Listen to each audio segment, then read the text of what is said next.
sehat ya sekarang ya? Alhamdulillah Ibu. Gimana kabarnya? Alhamdulillah sehat ya. Karena beberapa hari kemarin itu kita sakit ya. Iya betul Bu. Alhamdulillah pendampingan kelima ya Bu ya ini. Alhamdulillah kita dikasih kesehatan ya semua ya Bu ya. Bu Dede Denti, kita hari ini akan melakukan pendampingan individu, sedikit akan ada coaching ya tentang capaian yang sudah dilaksanakan di dalam pembelajaran Bu Dede Denti, melaksanakan program guru penggerak yang sudah didapat dari pembelajaran modul-modul sebelumnya. Oke, Bu Dede boleh dimulai? Oke ya. Apa saja nih proses yang sudah berjalan selama 1 bulan terakhir? Dan hal apa saja yang dianggap oleh Ibu Dede Denti sebagai capaian selama 1 bulan tersebut? Banyak sekali Bu proses yang dilalui dan yang sudah berkembang ya selama 1 bulan terakhir ini ya. Perkembangannya terutama pada diri saya ya Bu ya.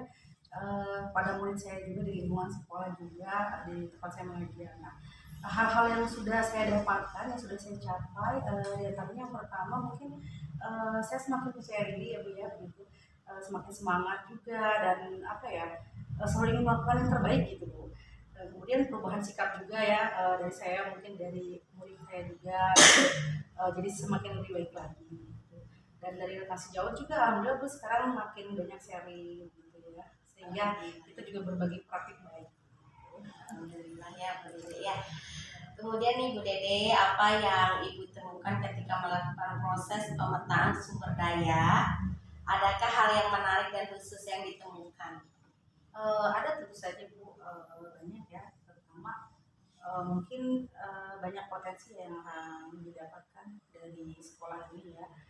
Namun ya mungkin belum tergali ya. Nah, setelah mempelajari modul ini, alhamdulillah banyak yang didapatkan. Alhamdulillah ya. Ya. Terus kalau yang menarik dan khususnya apa tadi? Yang paling menarik mungkin dari apa ya, aset sekolah gitu ya. Ya banyak sekali apa ya yang dapat digali gitu. Dari aset-aset sekolah. Perubahan apa yang Ibu harapkan dapat terjadi di lingkungan sekolah nih setelah Ibu mengetahui sumber daya yang ada dan bagaimana Ibu mewujud nyatakan perubahan tersebut? Perubahannya ya diharapkan dari inovasi ya, inovasi dan kreativitas dari guru dan murid tersebut gitu ya, jadi lebih baik lagi. Kalau di sekolah Ibu Dede sendiri sumber daya manusianya itu dari orang tua murid ya, itu rata-rata lulusan apa? Rata-rata udah SMA, dulu ke SLTS berarti. Berapa persen yang SMP? Yang SMP sedikit sih Bu, paling sekitar 30%. Ya rata-rata kan karena mereka kerja juga ya karyawan, jadi SMA. Berarti SMA di atas 50% ya. Bagaimana Ibu akan menggunakan hasil pemetaan yang diperoleh untuk memaksimalkan potensi sekolah? Apa ya, menjadikan apa ya, suatu acuan gitu ya Bu ya, dalam mengambil sikap untuk keputusan. Bagaimana proses Ibu dalam menemukan atau mengidentifikasi sumber daya yang ada di sekolah? Melalui pengamatan ya Bu ya, punya evaluasi dan saya juga Evaluasi membuat kesimpulan. Oke. Apa saja kendala dan tantangan nih ya yang Ibu hadapi saat melakukan identifikasi sumber daya sekolah dan bagaimana Ibu mengatasinya? Alhamdulillah Ibu selama melakukan pengamatan ini tidak mengalami kendala yang berarti ya Bu ya, atau hambatan itu semua berjalan dengan lancar. Alhamdulillah ya. Bagaimana perasaan Ibu nih ketika berhasil mengidentifikasi sumber daya sekolah?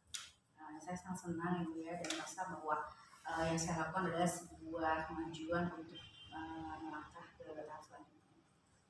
Oke. Apa pertimbangan Ibu dalam menentukan sumber daya sekolah?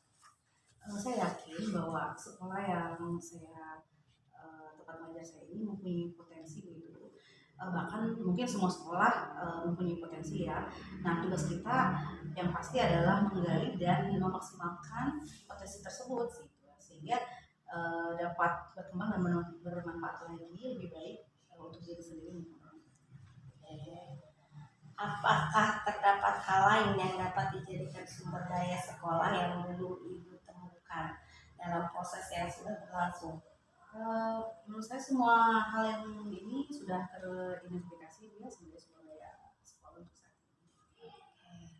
Berdasarkan hasil pemetaan yang Ibu lakukan, bagaimana hal tersebut mempengaruhi proses pengambilan keputusan yang dilakukan oleh Ibu? Dari pemetaan tersebut ya kita dapat mengambil keputusan bagaimana mengambil sebuah keputusan yang baik dalam menghadapi suatu permasalahan yang berkaitan dengan SDM sekolah maupun keputusan yang berpihak kepada murid. Nah, sehingga berdampak positif dan dapat menggali potensi bakat serta minat mereka secara maksimal. Oke. Apa hal yang menurut Ibu masih perlu dikembangkan atau perlu dievaluasi? Menurut saya kemampuan guru Bu yang masih belum maksimal ya, karena guru banyaknya merasa dalam zona nyaman begitu Bu, yang membuat enggan untuk melakukan sebuah inovasi gitu, terobosan ataupun pembaruan gitu ya. Lebih banyak guru senior ya, Ya, jadi memang harus luar biasa. Apa hal yang menurut Ibu mendukung keberhasilan dari keputusan yang diambil? tentunya keyakinan dan semangat ya, karena dengan keyakinan dan semangat itu dapat menjadi sebuah motivasi ya sebagai capaian sebuah keberhasilan. Oke. Adakah pengalaman yang terjadi ya baik dalam waktu dekat ataupun sebelum mengikuti pendidikan guru penggerak yang mencerminkan dilema etika, baik itu terkait murid maupun rekan sejawat? Ada tentunya Bu. Contohnya ya Bu yang dekat saat ini yang dekat dasar ini Bu, ini ada yang selalu datang terlambat nih, alasannya karena memiliki anak yang sering sakit-sakitan begitu ya. Nah, ini juga dilema kita ya bagi kita ya, bagaimana cara menghadapinya begitu. Nah, kemudian juga ada kasus murid yang terlambat mengumpulkan tugas, kan sekarang kan dari juga ya agak mungkin tugasnya agak menumpuk begitu ya. Nah, secara disiplin kan tidak diterima ya Bu ya, tapi kan karena kasihan ya nggak mungkin juga kita memberikan nilai 0 ya, jadi akhirnya diberi peringatan gitu supaya tidak diulangi lagi. Kalau dengan rekan sejawat gimana?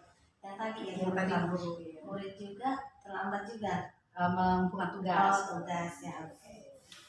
Menurut Ibu, apakah proses pengambilan keputusan yang dilakukan sudah sesuai dengan prinsip dan langkah yang dipelajari di modul 3.1? Iya Bu, sudah sesuai. Oke. Berikutnya nih, apa hal yang menurut Ibu Denti masih perlu dikembangkan atau perlu dievaluasi dari proses pengambilan keputusan tersebut? Menurut saya masih perlu banyak belajar ya dalam membuat sebuah keputusan yang bijaksana, sehingga kita bisa mewujudkan sebagai seorang pemimpin yang baik. Oke, keputusan yang bijaksana ya. Pada lokakarya 5 nih ya, pertanyaan yang akan saya kemandangkan pada hari ini. Berikutnya terkait dengan lokakarya 5 kemarin. Apa saja pencapaian Ibu pada pembelajaran bulan ini? Terkait kemarin ya Bu ya, pembelajaran saat lokakarya 5 ada beberapa pemetaan ya, kompetensi. Nah, ini apa saja yang sudah dicapai oleh Ibu pada pembelajaran bulan ini? Terkait lokal 5 ya. Nah, mungkin saya dapat melakukan peningkatan kompetensi ya, baik dalam pengajaran pada murid maupun hubungan dengan rekan sejawat. Oke. Apakah terdapat tantangan dan kesulitan selama proses pembelajaran dan bagaimana Ibu menanggapi tantangan dan kesulitan tersebut? Sejauh ini tidak ada masalah yang berarti ya, semua teratasi dengan baik.